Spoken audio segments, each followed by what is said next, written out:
So you want to learn how to make 3D dioramas like this. I'm going to show you how. Easy now craft fam, it's your boy Gillmaster G. So you want to make 3D dioramas and you want them to look as realistic as possible. It can be quite simple. Basically, all you need is such things like a platform of which to stick it onto. I use a drawer from an old wooden shelf. Use what you can. To make the floorboards, I used lollipop sticks. To make the walls, I used matchsticks. To make the veranda, I used a little bit of dowel and then used the lollipop sticks for more floorboards, glue them together. To make the texture on the wall, like wattle and dwarf that used to be in the old Tudor buildings and stuff like that, I basically just used PVA glue and poured sand on it.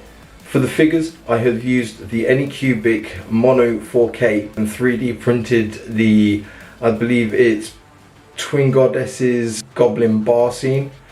Once I've constructed the main structure, I then used washes to stain it to make it look like it was more worn. This has given it quite a sort of a weathered effect, and I'm quite happy with the way that it's turned out. I've only done 2 of these, which is the golem and the goblin drawer. I think both of them are quite effective considering that I've never really done such things like this. But yeah, it's all about just having a little bit of a practice and seeing what you can do with the materials that you have. I'm going to show you some B-roll. Hopefully you enjoy it. Please, if you like what you see, like, comment and subscribe, and I hope you have a good day. Peace.